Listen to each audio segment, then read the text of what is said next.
my longest standing relationship was with alcohol. I felt like I was losing control of myself. He got so upset that he punched our door. He had also been drinking. Everything flashed before my eyes.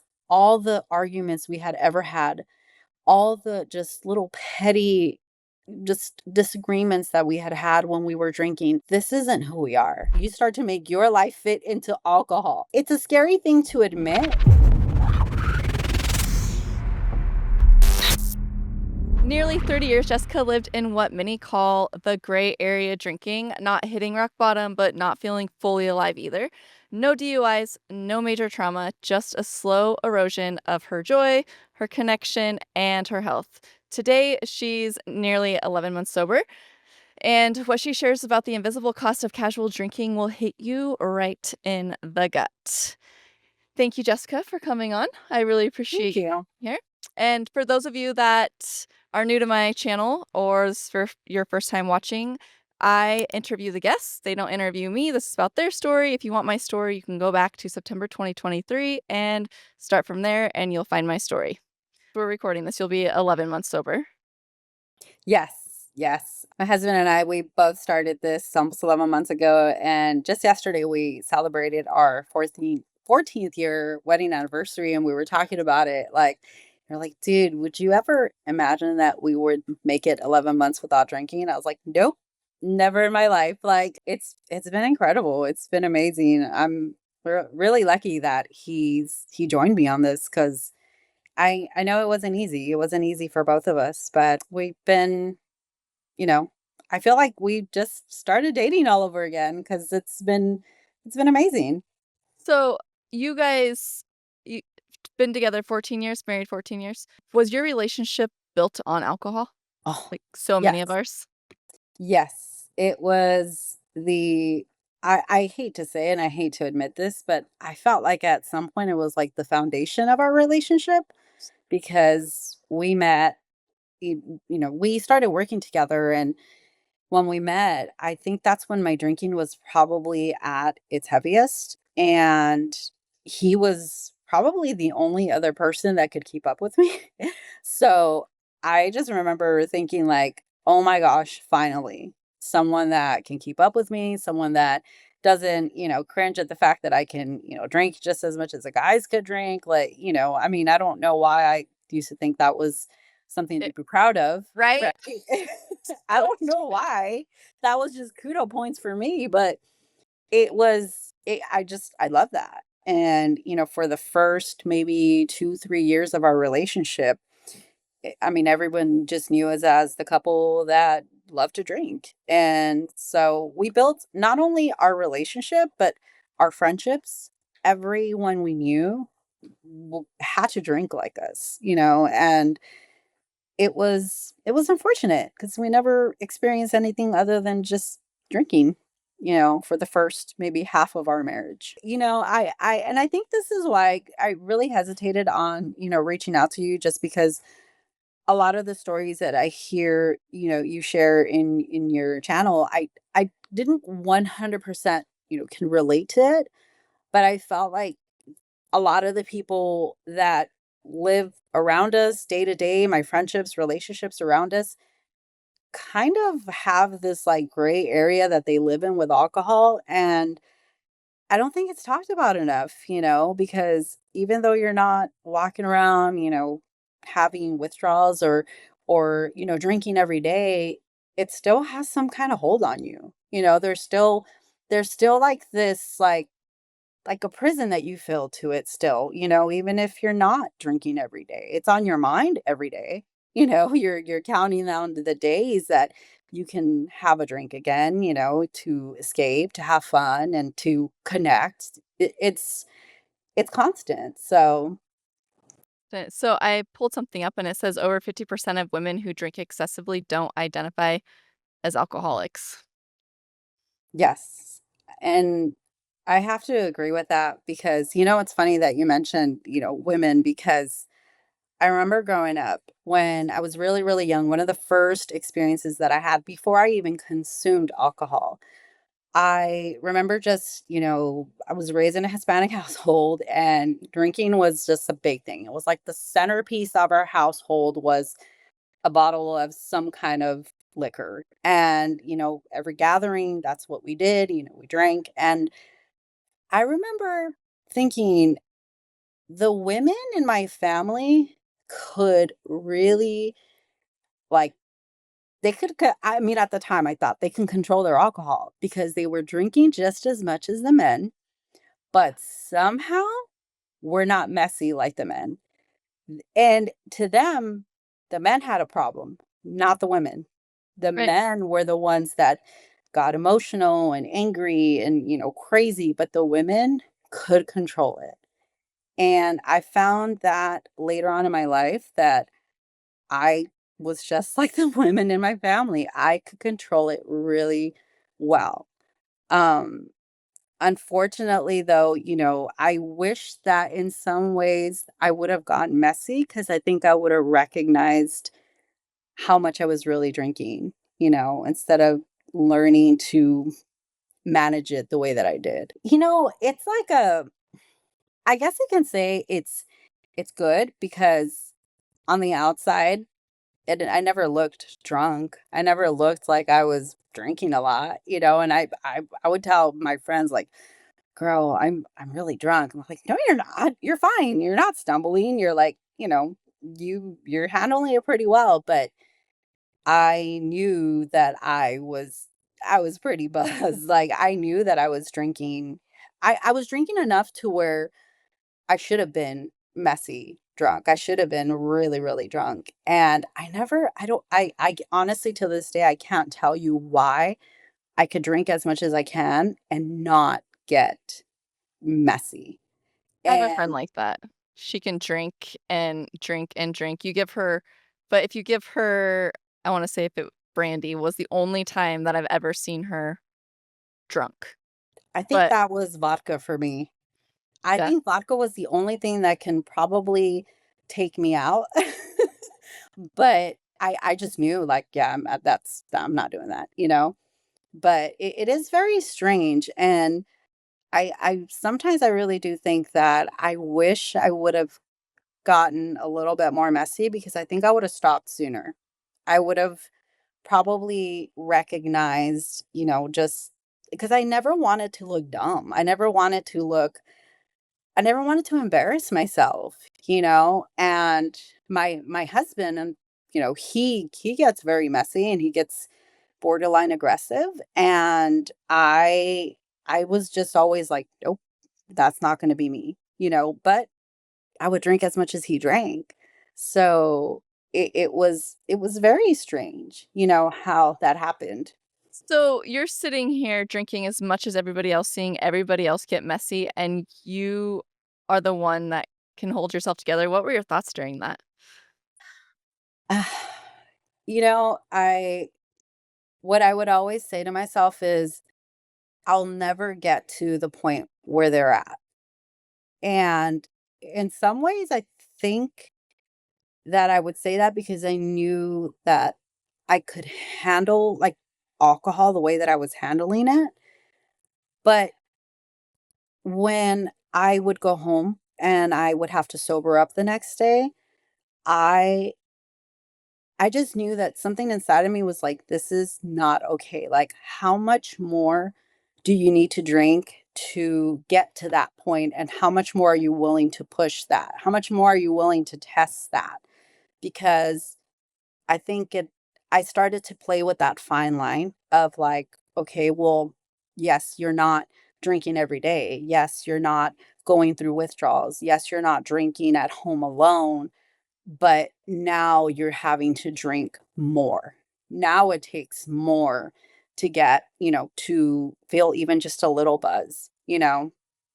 And I think that's when I started to realize that this wasn't gonna lead anywhere good. This was gonna end up in a very dark road if I continue testing that.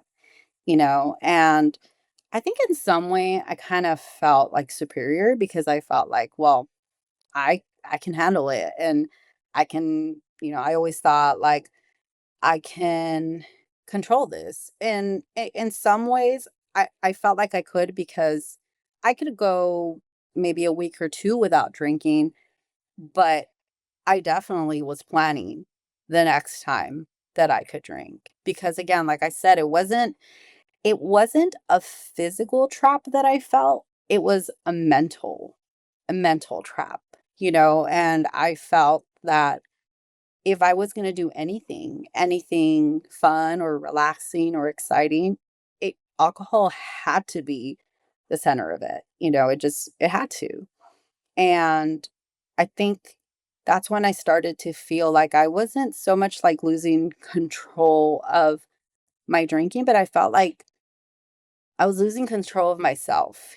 Like alcohol had the power in some way, and it was holding me just enough to keep me believing that if I was going to enjoy anything, it had to include alcohol. So many of us are like that. And I think, you know, I could do the same. I could go 1 to 2 weeks without drinking, but I was definitely planning when I was drinking next and what it was gonna look like, but it just I was a sloppy drinker. I was the binge blackout drinker, and I think, there is that fine line of, when does it start taking control of your life? And Right. for a lot of us, I think if your whole entire world life revolves around it, you obviously have a problem with alcohol. Maybe you aren't physically dependent, but I think mentally dependent on something is nearly just as bad. Right. Definitely. And I think that's where I understood, because I always remember looking back, like, when I was growing up and seeing my family, thinking like, "Oh, well, anytime that they get together and they wanna have fun and do something, together, it involved drinking." And I always thought, "Well, that's what I need to do," and I remember really young, just that I think that's when I started to romanticize it, and it was, like, immediately from that point on that I was exposed to that. I planted a seed in my mind that, "Oh, that's what you do." And I truly believe that it was from that point on that I began planning when I'm gonna drink.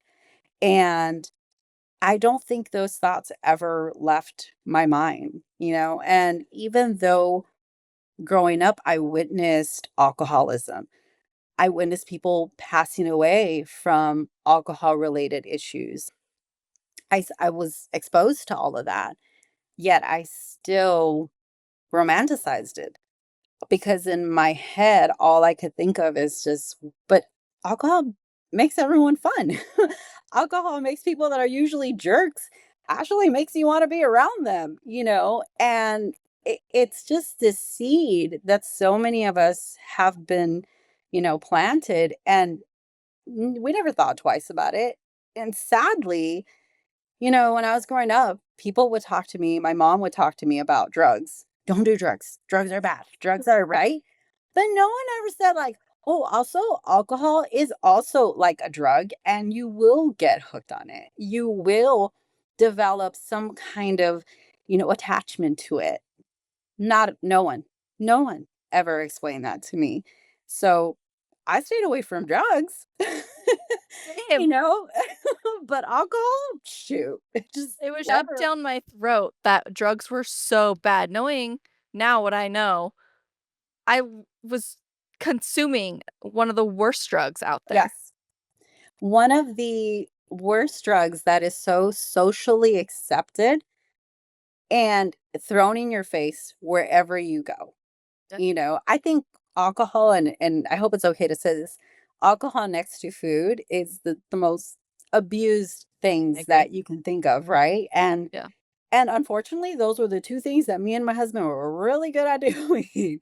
And, they go hand in hand. I always say that, and, I mean, I know people personally that emotionally eat and, those of us that emotionally drink, and all the struggles are there the Mhm. same way. I mean, you have to work on your nutrition/diet like you do quitting alcohol. I mean, Exactly. it's And you hard. know what's funny? I think a lot of times where people talk about, like, because I heard this a lot when I first decided to to stop drinking. Well, why don't you just try drinking in moderation? And I'm like, alcohol wasn't created to drink in moderation. Like, if it would have been created to drink in moderation, it wouldn't have been so addicting, right? I mean, it's one of the most addicting substances, and y- I, I feel like there's a lot of shame around people that can't control it because it's like, well, you should be able to control it.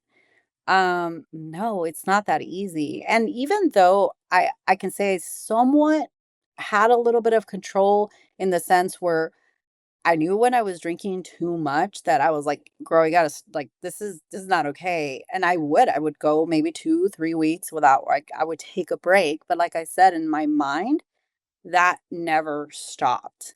And I was just counting down the days to where I felt like I was giving myself permission, but I think it was more of just I couldn't take that feeling deprived from it anymore, and one of the first times that I experienced actual freedom from it, I actually did my husband and I did 75 hard, and Me it too. was, I know I saw that, I thought that was really cool. That's actually kind of how I stumbled upon your channel because I saw that, and I'm honestly, I till this day, I'm, like, so thankful for 75 hard because I feel like it really empowered me because I felt like I needed something to hold me accountable for more than just 2, 3 weeks, and I needed to test myself that I could really do this, and I honestly believe that if I would have never done 75 hard, I don't know if I would have committed to,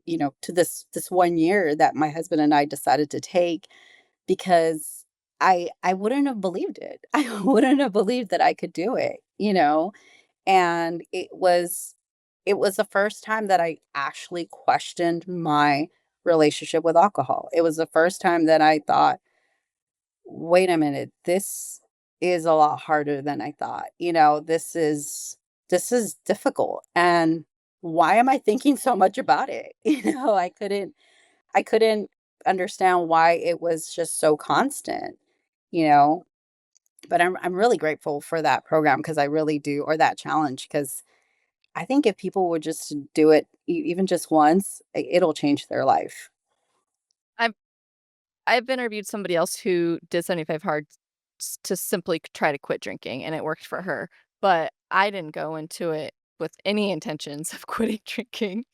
But here we are. Yeah, Yeah, because, you learn you once you let go of it and you're doing all those like, you're challenging it's a mental challenge or mhm, mental toughness challenge. It's not people think that it's weight loss challenge. Yes, the weight loss comes because you're mentally right, working yourself, but and you're letting go of alcohol.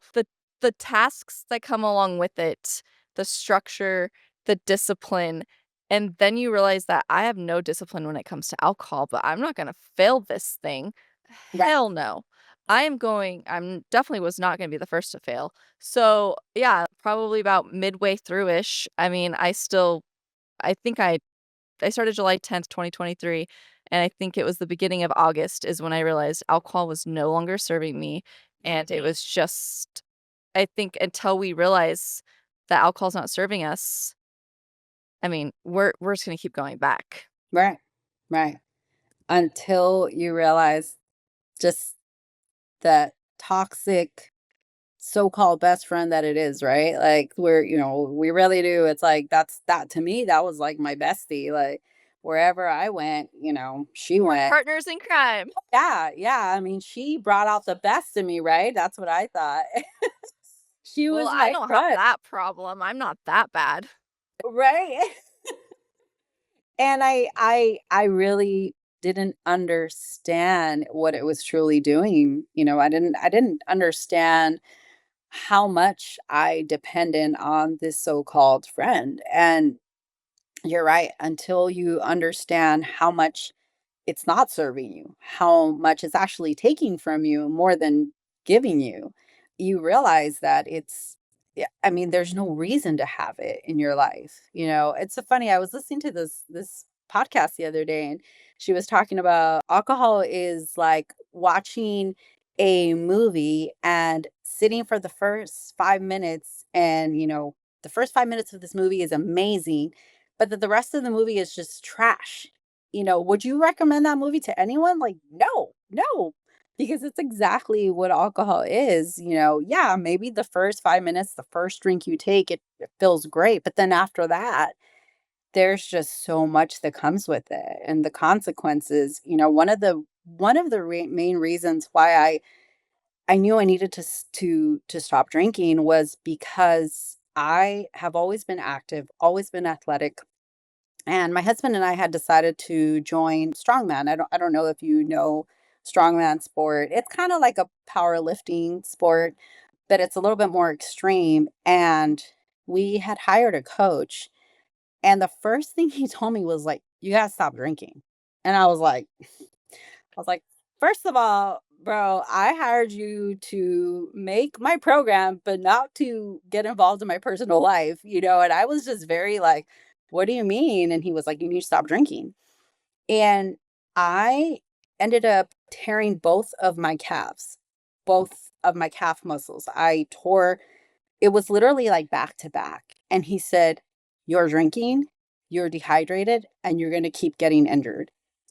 And I was like, I mean, I remember the day he told me that, because according to me, I had slowed down. I would only drink maybe, once every other weekend. And I was trying my best to not drink that much because I knew alcohol would always set me back. I knew that, but according to me, I was moderating my drinking, but I was dehydrated. And the day that he told me that it was because I was drinking, I got so mad, and I went, my husband at the time was working at a brewery, and I went and I had some beers, and I sent him a picture, and he was like, "Are you serious?" He's like, "You're only affecting yourself." And to me, I was just like, "You don't tell me what to do. You don't know what you're talking about." And I was just so stubborn, and I didn't realize, like, all the things that I was working towards, this was just setting me back, holding me back. All the goals that I was trying to go for, losing weight, making PRs and training for this competition. I ended up dropping two competitions because I tore both of my calves. And I had paid all this money, to enter these competitions, and I couldn't do them because I was injured. And all because alcohol dehydrates you, and it really does affect you. And I I didn't realize that until I stopped drinking. And I look back, and I sent a message to my coach, was like, "I'm so sorry." I was so mean, I was so stubborn, I was so stupid to think that I had it figured out, that I feel like as we look back when we're in our drinking days, we don't realize that we have a problem until we quit drinking, and then we look back and all the stuff that we did, said, all of it. I mean, you had a problem, right. Yeah. but I'm It gonna deny it while I'm in it, but Mhm. I'm gonna get out of it and wanna smack myself 100 times because of how stupid I've been Right. and didn't listen to people. And again, I think a lot of it just kinda bringing it back to the whole gray area thing, where because just because you're not in, I guess you can say, like, an active addiction, in the sense where, like, every day I'm drinking every day, or I'm starting to have symptoms of, withdrawals, or I need to have it. It doesn't mean that there isn't addictive behaviors, right? Like, it doesn't mean that you're not making excuses to why you do drink, or why you deserve to drink, or why, you deserve to, I don't know, maybe once a week just go out and have, whatever your choice of drink is. Like, you begin to realize that you start to make alcohol fit into, or I'm sorry, you start to make your life fit into alcohol. And it's it's a scary thing to admit, but I think it's necessary, because you'll start to understand who's really running the show here? You know, who's Definitely the not one? you. Not you. and and it is scary. And I will say that for my husband and I, our relationship, I truly believe did not begin to grow until we started this challenge of taking a year off, which, by the way, I really do feel that this is going to be a lifelong journey for us because I don't think we knew who we were as a couple. I mean, and it wasn't pretty. I think probably about midway, we thought we were going to get a divorce. I thought, oh my God, we'd never loved each other. Maybe we just were in love with, the person that justified drinking. Maybe we fell in love with the person that was fun while they were consuming alcohol. Maybe I'm not attractive the way that I was attractive before when, we were drinking.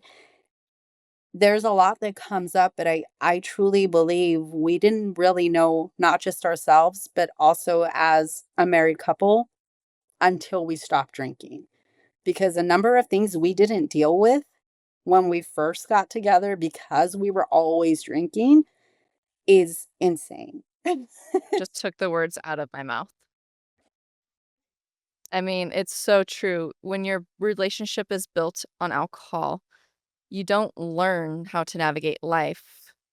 And then there's so many struggles, and we're dealing with, you know, we both admit that we have many faults in our marriage because we let alcohol and outsiders dictate our life for far too long.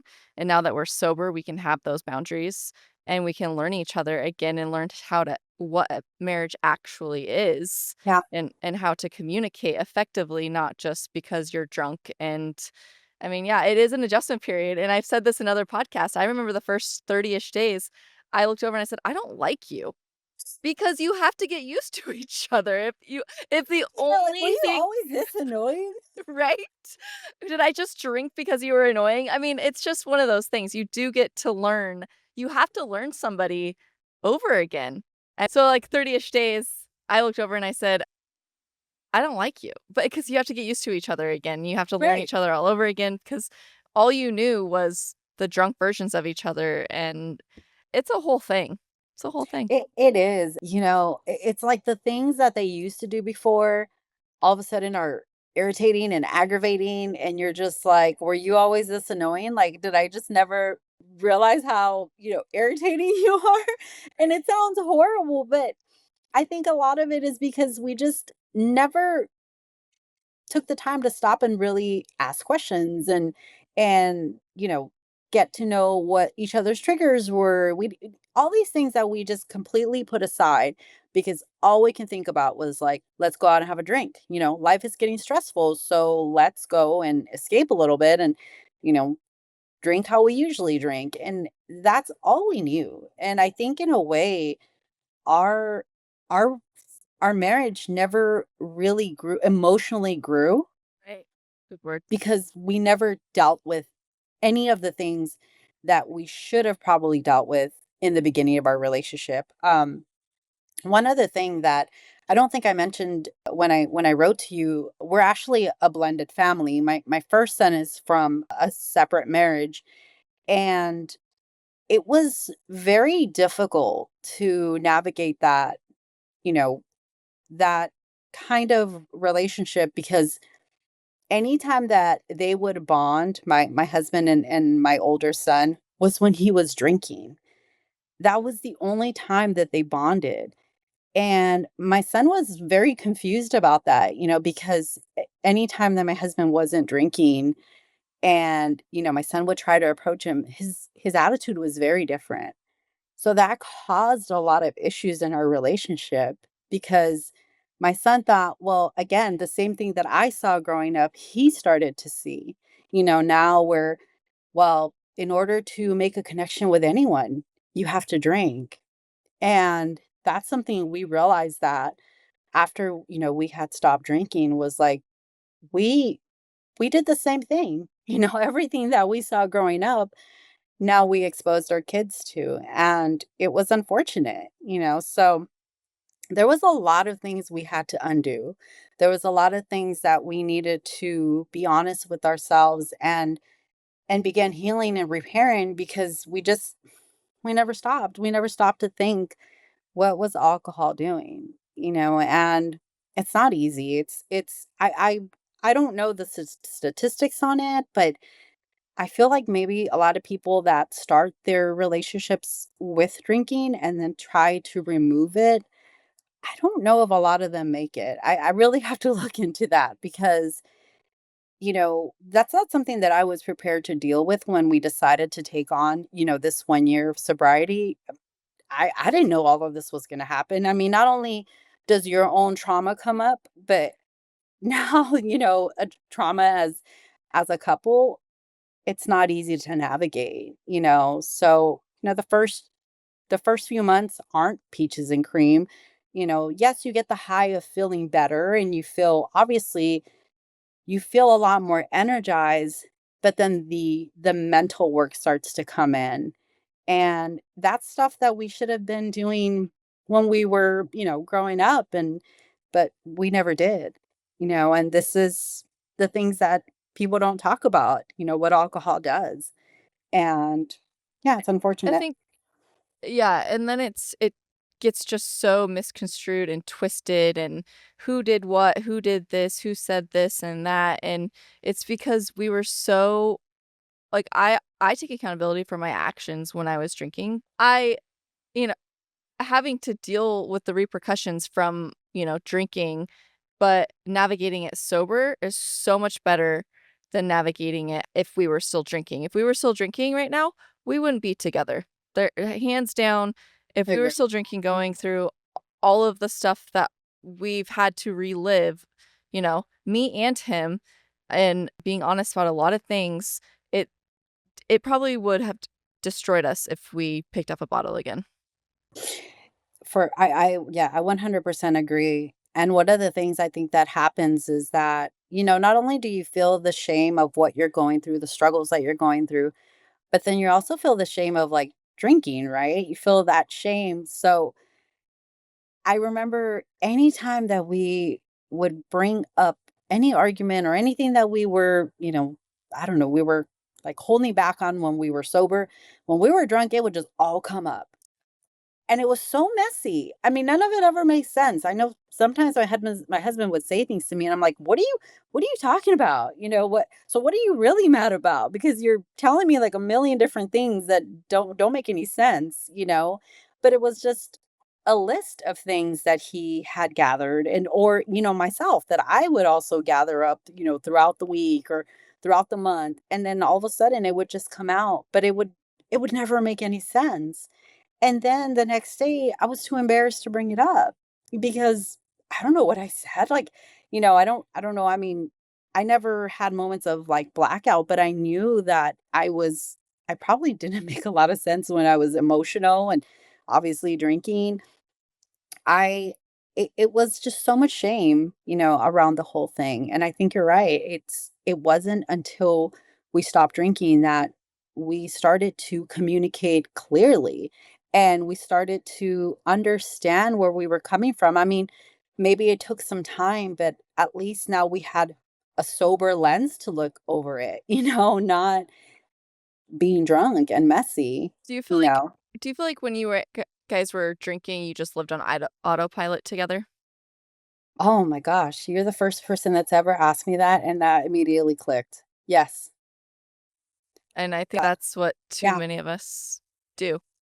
and, I think one of the things that I'm realizing just probably about maybe around month 8 or 9, for some reason that was one of the hardest months for me. I still felt like I was on autopilot. I still kind of felt like I was going through a lot of just the motions, and it just like when I would drink where, certain things that I would feel, I would just wait for the first drink to kick in and it'll pass, like whatever was anxiety or stress that led me to drinking. I would just kind of hold my breath until I had that first drink and then I'm like, okay, fine. was waiting for that moment. I felt like I was holding my breath the whole entire time, and it wasn't until I accepted and I started to be honest about the things that I had done when I would drink and all the things that, went on in my relationship, the things that I had exposed my children to. It wasn't until I was honest that I felt like I started breathing again. And it was difficult. And I'm not going to sit here and say that I still feel like this is, like I'm on cloud 9. No, it's still very difficult because this was my longest standing relationship was with alcohol. It was 29 plus years of what I felt was a constant thing in my life. And now it's gone. What does this look like now? What does my vacations look like now? What does time with my husband? Even intimacy was completely different, it's and I hope it's okay to say this. It's so much better sober, and these are things that again I would have never experienced if I never would have questioned like what's alcohol really doing? Is it serving me? Is it taking from me? What's it doing? You know? But yeah, thank you for asking that. I think that really kind of turned on like a light bulb for me and how I do feel like my husband and I were just on just this autopilot and kind of just waiting for the next, drink to come on and and see, what happens, I mean, because you probably didn't realize that you enjoyed doing other things with each other besides just drinking. No, you're right. Every vacation we had ever planned, any event we ever planned needed to involve alcohol. And I was I was so terrified. I just recently told my husband this because I was the one that first suggested that we give, alcohol a little bit of a break. I was very hesitant because I really thought I was going to lose him. I really thought if I say to him that I I don't wanna keep drinking anymore, I fear that he's gonna leave because this is the only thing that ever seems to bring us together. It's the only thing that ever that he it's been like alcohol, it's been the glue, you know? And I was terrified. I was terrified, and I didn't even wanna admit that to him. So when I suggested that I mentioned to him that I was gonna take a break, and he immediately he's like, "Okay, well, you're doing it, then I'm doing it," and I was like Oh. I really felt just so much joy because I was just like, "Oh my gosh," like, "Okay, thank you," because I don't know if I would have made it if he didn't do it with me, and even, I'll be honest with you about something else because as the year gets closer, I do believe that these are 2 individual, people taking 2 individual journeys. I'm not gonna tell him what to do, and I know he's also not telling me what to do, but I really feel like there is no place for alcohol in my life anymore. I don't know if that's how he feels about it, but I do I hope that in some way that we can find a common ground in the sense where we understand that we are actually better people without it, and I don't know what his decision is with how after the year is over, what his, what he's gonna do. But I do know that for me, I've never felt more clear in my life. I've never felt, healthier. I've lost almost 30 pounds. It's just it's crazy what, leaving alcohol behind has done for my life. The relationship with me and my kids are so much better. My family, it's different. I really do. And I think even friends that have known us for so long have always known us as drinkers. They see us, they're like, you guys are like completely different people. And because we are, we're growing up, and we're learning to say no. We're learning to, use our yeses wisely and our nos firmly. And alcohol. never allowed us to do that. There are There's so no many places of boundaries. right, no boundaries. There were so many places that we would go to. There's people that I would hang out with that I would never, ever be caught dead in the same room with now, you know? And we entertained it because all I thought was like, okay, so and so is going to be there. Well, I guess I'll just have to drink more. Same. And the things that you realize, like, if I had to put myself in a certain state of mind just to tolerate people, what am I doing? Why am I abusing, poisoning my body just so I can deal with someone that I wouldn't give the time of day for, you know? It didn't make any sense. I wanna go back to almost 11 months ago when you brought up doing this to your husband. How were you feeling and what exactly can you paint that picture for us? Okay, so I'll share with you really quick something that happened that I think was the icing on the cake for me that made me realize like something needs to change. So, we would argue and things sometimes would get ugly, but it would never nothing ever got physical. We're just very emotional people and we bottled things up until we just couldn't, right? So, we had gone maybe about a month or a month and a half without drinking anything. We were both prepping for competitions and we were doing really well. I mean, I felt like again, it should have been a sign because we weren't drinking, we were doing so good and our connection was so good. Everything was so good. So his job at the time he was working at a brewery and they had an anniversary party. So it was going to be this big event. So we ended up going, and they had made this, like, very high percentage beer, and you were only supposed to have 1. Well, we had, like, 3 or 4, okay, and it was insane.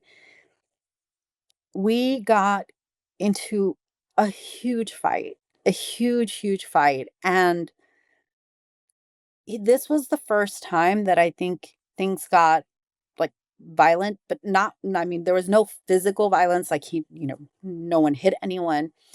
But we got so upset, and he got so upset that he punched our door, and our oldest son was with us at the time, and he had also been drinking. So it was just ugly. It was an ugly situation, and I didn't realize that he had punched the door and made a hole on it until the next morning. When I saw it, it was just like everything flashed before my eyes. All the arguments we had ever had, all the just little petty just disagreements that we had had when we were drinking, it was like everything just flashed before my eyes. And for the first time, I realized this isn't who we are. This isn't him. This isn't me. And we've had little glimpses of, sobriety and clarity. And we knew who we were without it versus who we were while we were drinking. And I think it was that moment for me. That was probably about 2 months before I decided to take on this challenge. And I knew, like, something needed to change because if we continued to drink the way that we were drinking, even though, again, we weren't, drinking every day, we weren't, I binging or anything like that, but alcohol was still very constant, and when we did drink, we didn't know any boundaries. We just went until we couldn't, and I knew that was eventually going to lead somewhere where I don't know if I will be able to bring it back. I just knew, and something in my gut told me that now not only was this between my husband and I, my son was there, now he's exposed to this, and that was something that I always my son had never witnessed anything like that, and I was just, like, mortified. I was like, "No, this isn't normal. This isn't how you do life. This isn't how a relationship should look." You should never drink like this. There's no reason to ever get to this point, you know? And I think that was the moment for me. So when I told my husband about this, I knew that this was the only way that I was going to avoid to ever be in a situation like this again. I knew that deep down inside, this was what would eventually bring real change, you know, because we did, like I said, we had moments where we would stop drinking and it was really, really good. And I don't know why we fooled ourselves thinking that, well, this time's gonna be different, you know, it's gonna be different. No, it never was. It Yeah, never was. and it never will be. No, and it won't. So, what were those I know that we touched on a few things, but what were those first few months like? I mean, you had to adjust to each other, and what did you do for the first 30 days? I was mad. Okay. I coach somebody right now who's going through some anger, and I feel like I was angry because like, "I'm not. This is stupid." Yeah. My plan was for a year to basically quarantine myself. Okay. My plan was like, we're shutting it down for a year. We're not talking to anyone. You know what's interesting? About a month or so before we started this, we sold our home and we moved. We moved about 3.5 hours away from our hometown where we my husband and I met. Yeah. So we left behind all our friendships, all our relationships. We came out here because my son was having a baby and we wanted to be close to them. So we were following the grandchild and, we left everything behind. So for us it was like perfect timing. We're coming out here, we're gonna stop drinking for a year and it's gonna be cool because we're not gonna be tempted. I mean, we lived in a very small town and everywhere we drove, it was a memory of, oh, remember when we did this here? And when everything, our friendships were all based on drinking. So I thought I was the confident one because I was the one that brought it up. So I got this. My husband, I feel sorry for my husband. I don't know what the heck he's going to do. He did so much better than I did. He was so chill about it. And he was just like, no, I'm cool. Let me tell you, the sugar cravings, I don't know. I've heard about it after the fact that I've gone through it, but I must have gained about 10 or 15 pounds the first 30 days. So that was depressing, right? Because I just felt horrible. But I also was experiencing just like almost like depression because I think something inside of me knew that this wasn't just going to be a year. I knew that I was starting this for a reason, and this was going to go further than a year. So I started to feel like I was mourning something. And I couldn't really put my finger on it, what it was, but I think it was that moment that I started to mourn some of my friendships, that I had obviously left behind, but the memories that I had, experienced that weren't as good as I thought they were, you know? So I felt like I was mourning something for the first 30 days, something that I didn't share this with you, and I hope it's okay to share it, but I started taking a GLP-1 peptides, and I didn't decide to do this until after like 30 days after I had stopped drinking because I had kind of been doing research on it and I'm like, I don't know, I wasn't too sure about it. I will say that that is something that really helped with the alcohol cravings. I feel I like I've heard that. I don't know if it was you commenting on that or what, but I feel like I've heard that.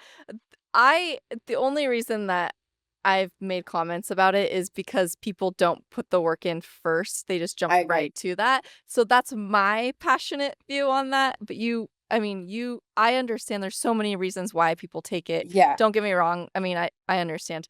But it's nice to know that you started your journey and then you got on it and it helped you? My whole thing was that I didn't want to take anything unless I was sober.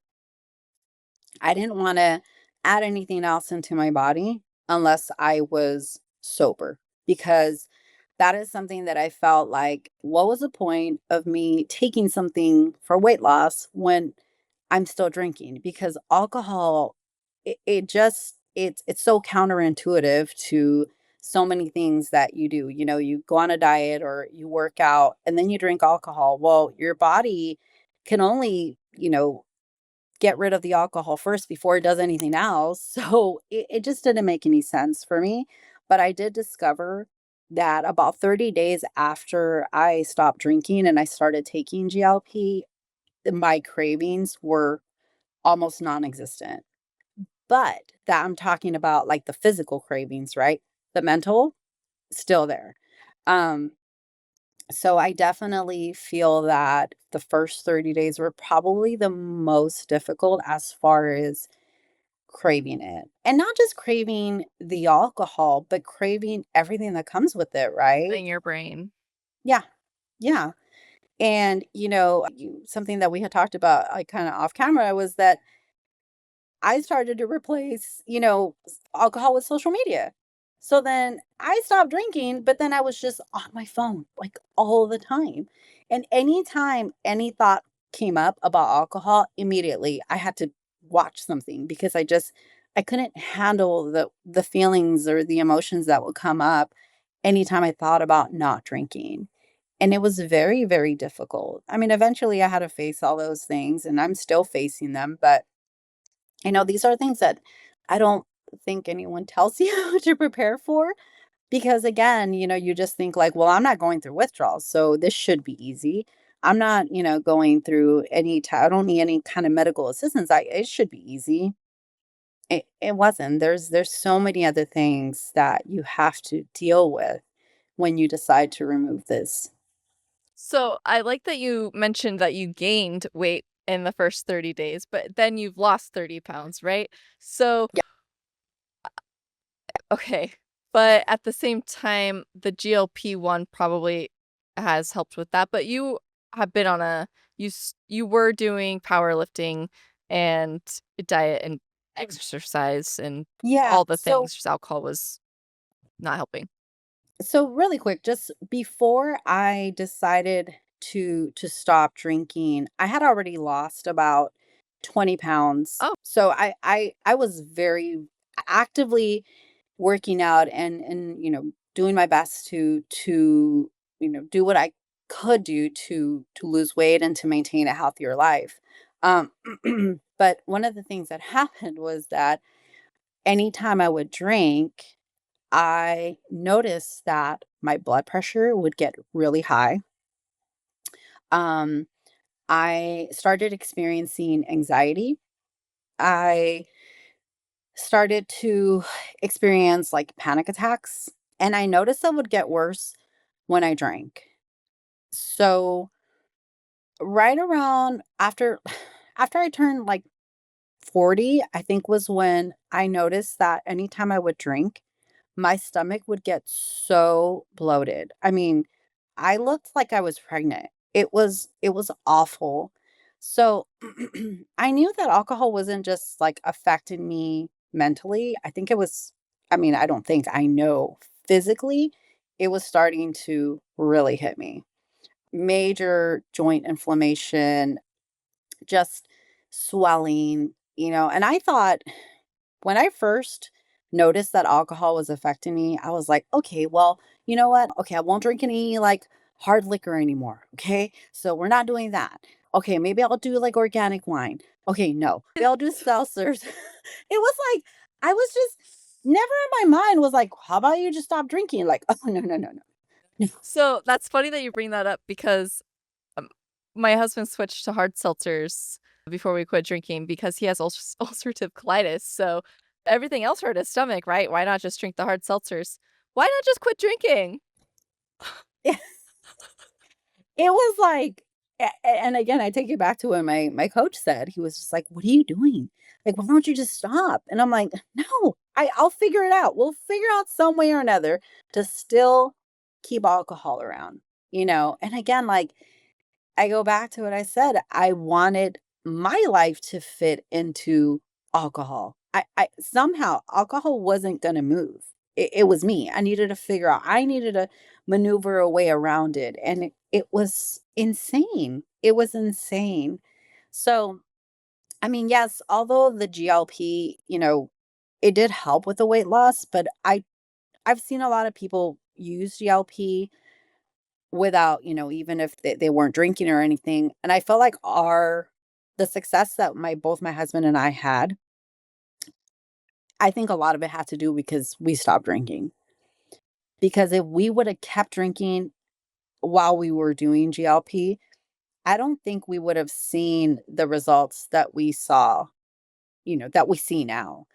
I've gained so much muscle. I've just my whole body has completely transformed because all that inflammation is gone, and we're doing a very small dose, micro dose of GLP, and, it was gradual changes and gradual weight loss, but the inflammation that left my body right when we started taking it, I really do feel that it had a lot to do with removing alcohol. Um, I mean, my stomach dropped down even though I was gaining weight, I didn't have that stomach that I had in the beginning when I first stopped drinking. So I did lose inflammation before I started taking the GLP, but unfortunately I was eating so much candy that I was still gaining weight, but I didn't have that bloating in my stomach the way that I had it before, when I would drink. It was awful. It was painful. And I somehow still try to make excuses to keep drinking even though I was physically in so much pain, So yeah, So many people that have so many health issues and continue to drink bottles and bottles after bottle after bottle. Like, a cup. I mean, and then, like, and then they just turn to the easy ways to lose the quote, "easy ways to lose weight." I'm gonna take diet pills or get the shot or starve myself or, just we always try to fit alcohol into yeah. our life. Oh, there's so many people, I have a few people that I know that are taking this, and the minute that they tell me that they are having, certain side effects or reactions, and I'm like, "Are you drinking?" They're like, "Yeah." Well, then stop drinking because you're not even supposed to be drinking on this medication. This medication dehydrates you. Alcohol also dehydrates you. Yeah, you're going to experience horrible, horrible headaches. You're going to experience horrible side effects because you shouldn't be adding alcohol to this, and they get so offended. I mean, it's like, no, it's not the alcohol, it's everything else, right? And it blows my mind. That's just where I get so passionate, like, "God, just do the fricking work." Like, Yeah. don't just go get a shot and, like I mean, I've mentioned this in another podcast, there's this Beachbody coach, she's pretty popular. She's advertising the GLP-1 while she's always eating what she still wants and drinking and saying, "Oh, look, you can drink and eat what you want and still take this and still lose weight." It's like, that is Oh, the dumbest thing ever, that is so unhealthy. you're doing such a disservice to so many people because you're not preparing them for real life changes that are ultimately going to be the only thing that's gonna bring you a healthier you. There's no way around it. And I know so many people, and there's something that they talk about the loss of muscle mass on these GLPs. Too. Yes, it is a possibility if you're not, fueling yourself, if you're not eating. The point isn't to starve. The point isn't to all of a sudden I don't want to eat, the point is to eat, better. Eat, at the portions you should be eating. And people just don't get it. It's they just go from one extreme to the other and it's like no, it takes changes.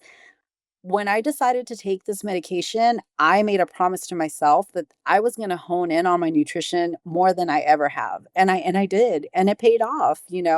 but it still took work. I think if anything, once I started taking the GLP, I held myself more accountable because I'm like, shoot, I'm paying for this. I'm not gonna just, like throw my money away and end up, losing muscle when I've worked so hard to gain the muscle that I have. No, no way. I'm not gonna do that. But it was a happy surprise to know that it did help with the alcohol cravings. I wouldn't say that it was, like a permanent thing where I feel like, it took them away forever. No, I think it kind of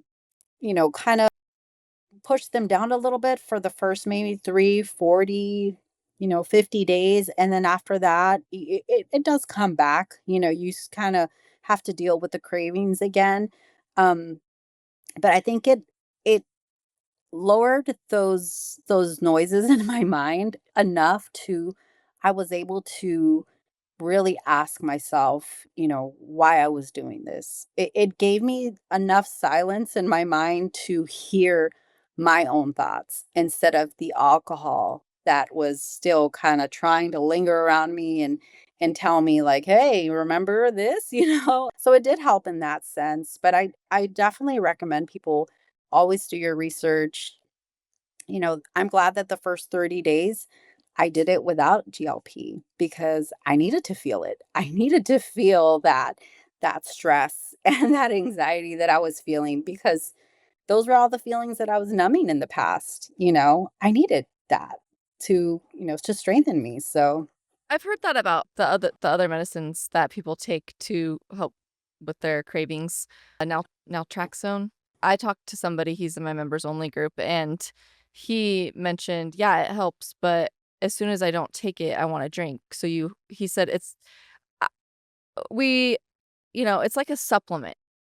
hmm, You supplement your life with something to help it. You don't just take it to replace right. something. So and it was nice coming from him saying, you have to still do the work behind the scenes just because this is helping there's still a lot more work to do. It's Exactly. not the cure all. That's something that the provider that I was going through for this medication, when I started to feel like the food cravings come back, I would panic and I'd be like, "Oh my god, I'm having cravings again." And he would be like, "Yeah, that's normal.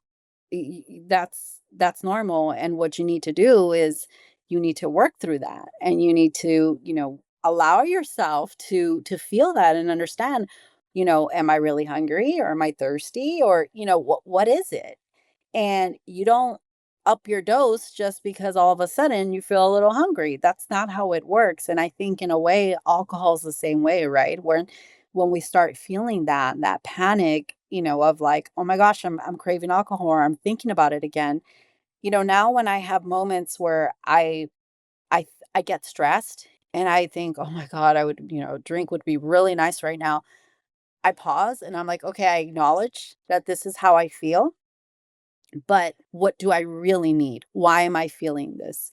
And in the past, I wouldn't even think twice. I would just like immediately begin planning. Okay, so I'm gonna go and I'm gonna do this and I'm gonna, and we're gonna go here and we're gonna go drink. And I wouldn't even like the stress or the thoughts of life were a cue for me to plan my drinking day, right? Like that's what that was. Now it's a cue for me to emotionally check in within myself.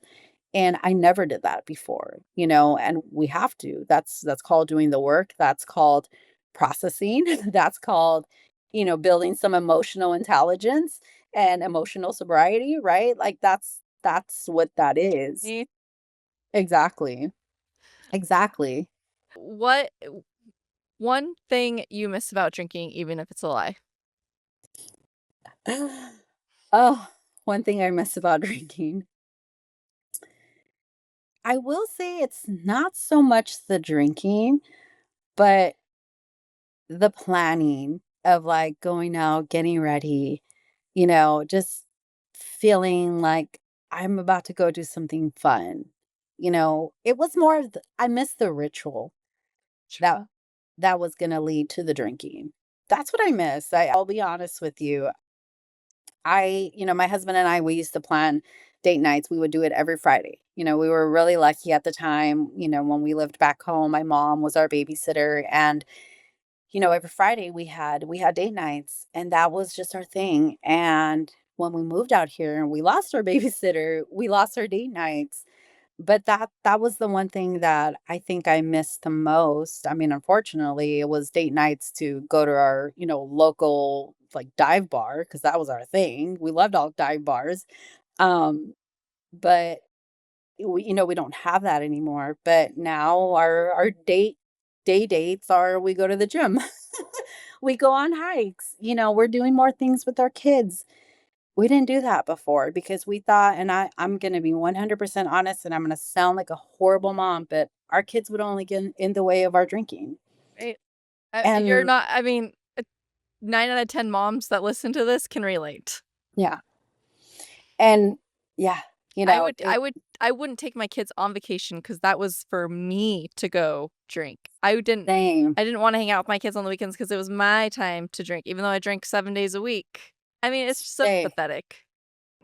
same. We would always plan, anywhere we went, it had to be all inclusive because, Yeah. yeah, it just that had to be it. We had to drink, and our kids, being, two we have two special needs kids. I need to keep my eye on them at all times. So of course, how was I going to do that if I was drinking? I wasn't going to do that. So yeah, and it's horrible. So I think now, being sober and understanding that all these moments we missed out on, all these experiences that we could have had with them, we couldn't do it because we were too busy planning, well, what was our next vacation going to look like, and how much were we gonna drink? I mean, there was a time where we had gone to Cancun, and I had a family that lives there, and she wanted to plan all these events and, these activities, and I'm like, "Ugh, but we're gonna miss the happy hour." And we didn't go. We didn't go. And I'm like, how insane is that? You know, we just had it. We were too worried about doing something that we do all the freaking time, and miss out on an experience of a lifetime of something new that we've never seen before, and we passed Take a out. vacation from my house that I drink at to just go drink on the beach. Yes. 'Cause, I mean, I don't wanna go ziplining or on the jet skis or go swim with the dolphins. I just wanna No, can't miss happy hour. I just couldn't, and it was so stupid, happy hour in an all-inclusive. What does that even mean? That So was your rock bottom. That was your right? wake-up call. Just joking, That but, was it. like, can you say that there's just been huge transformations in your marriage with your parenting style, and what is some of the biggest, things that has happened in the last 11 months that, can give other people some hope? In a nutshell, I have fallen in love with my life all over again, with my husband, my children.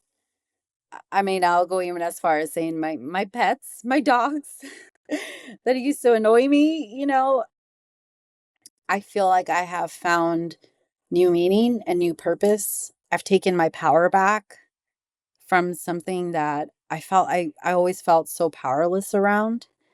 And I've stopped lying to myself. I've started being honest, and I stopped betraying myself, you know.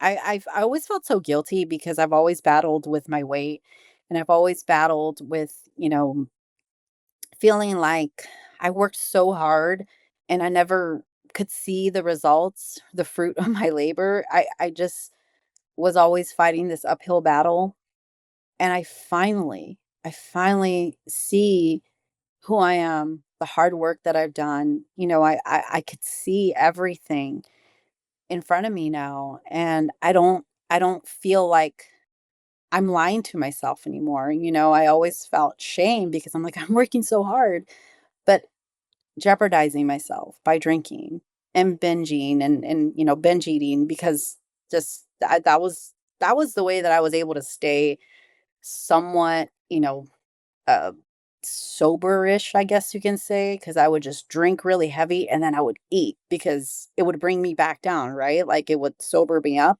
but then I would drink again. I think the reason why I could drink as much as my husband, because my husband, he hated eating while he was drinking. So he would get really messy very quickly. And I could just keep going because I could eat, I would just eat a lot. So I realized that I knew that what I was doing was only going against me. And being sober now, I could see that I could either be my worst enemy or my best friend. And I decided to be my best friend and do the best that I can do for myself. And how old are your kids? I forgot to. My oldest is 23 Okay. and my 2 younger boys are 14 and 15. Okay. And you have a 2-year-old golden retriever. I have a 2-year-old golden retriever. Oh my goodness, she's insane. She's amazing. I love her. Yeah, and we have an older one. She's 14. She's a multi-poo, but she's a little drama queen, but I love them. And we just had my granddaughter. She just turned 9 months actually. Oh, wow. So, You get to yeah, be a sober grandma. I am. That I'm telling you, my grandma, both my grandmas, but the one that I saw the most, that was, like, probably the bigger part of our life, she never drank, and she was always involved with my children That's and or awesome. with me, with my mom's children. Yeah. And, I just yeah, I moved away from home, but at the same time, I just feel like I love hearing when grandparents are sober and actually get to spend quality time with their grandkids Yeah, because it they is grow true. up. They're not gonna wanna hang out with you forever and, Right. like, just My soak up that mom little baby. my mom wasn't a big drinker. You know what's funny? My mom didn't admit to me that she had an issue with drinking until I stopped drinking. Oh, She had stopped drinking about maybe 5 years ago. She lost her brother about 5 years ago from alcohol-related illness, and she decided from that point on, she was done. She had already slowed down drinking way before that, but long story short, when I decided to stop, she admitted to me, she's like, I used to drink a bottle or 2 of wine every night, and I never told anyone." And I was like and, again, I go back to the whole thing that women hide it so well, and she never admitted to me, but I do know that my mom, she had already by the time I had my kids, she had already slowed down and I think almost completely stopped. And she's just an amazing grandmother, and yeah, I do, I do appreciate that she's sober because, I wouldn't ever leave my kids with someone that is drinking. I couldn't, I just I know that it's not healthy for them to be around that, so I do appreciate that, and that's something that I did. I told my son that I wanted my granddaughter to see an example of just being herself, not having to put herself into, state of mind where she feels like she needs to be somebody else. She could just be herself and she doesn't need anything to make her, be who she is, and I really wanted that because I always thought I needed to drink to be liked, to be funny, to be daring, to be exciting, and it was unfortunate. sexy, funny, confident, all the lies that alcohol tells us, Oh, yeah, and then we tell for sure. ourselves because of alcohol, and it's just Right. there is a study that I found earlier that women ages 30 to 50 are the fastest growing demographic of heavy drinkers, often due to stress, the wine culture, and emotional numbing. Agree. Yeah, And it's true. I it's think just that's when my drinking got the heaviest. I wanna say about my mid-30s was when yeah, about early to mid-30s. yeah. Yeah, I can 'cause I can say the same. I mean, I think 2020 was the I started combining all my rock bottoms. yeah, it's so many people, and I think, once you are asked to isolate yourself and to close yourself off, I mean, the things that we can do when no one's watching, right? It's so dangerous, Be and drunk by noon. yeah, yeah. It's so easy. It's funny. I think if I look back on it, my husband and I, we didn't drink too much at home. That's something that we try not to do too much. But of course, during COVID, we would have Zoom meetings with our friends, and we would, call it 1 o'clock, and that's what we did because it's like, well, at least we're not drinking alone, right? We're drinking on a Zoom meeting, and it was so just insane. Yeah, It it's was so crazy. much easier to drink. Yeah. I Yeah. mean, you can make all the excuses. Yeah. So for those, men and women, because I have a co-ed podcast, what would you say to someone that's in the gray area who needs to hear this? I feel that for those that are in the gray area, I think they should ask themselves honestly, why are you drinking? Why do you feel that this is a way to de-stress? Why do you feel that this is the only way that you can have, a, a mini escape? Or what is it? Why is it the one thing that you feel that you need to reach anytime that life gets hard? Why? I think a lot of us don't realize that it's not so much something that we, believe so much deep down inside of us. I think it was something that was modeled, and there is other ways to de-stress. There is other ways to decompress. There is other ways to find relief from, the stresses that you're going through, and these other ways can actually bring you real true change, real rest, real peace. There's so many other ways. Alcohol doesn't it doesn't fix anything, right? I hear so many people like, when we stop drinking, "Oh, I can't do that. I need to have a drink." That's the only way that I can, just relax. And it's like, you don't relax. You know how many people wake up from freaking anxiety when they drink? I mean, even if you just have one, it messes up your sleep completely. So to think that this is relaxing, this is de-stressing, it's not. There's so many other ways. And this lie that we've been fed, it's one of the biggest lies that has kept us trapped for so long, and we just keep thinking that there's just no other way, but there's so many other ways. Like quit. Like a woman says, sobriety isn't punishment, it's the ultimate freedom.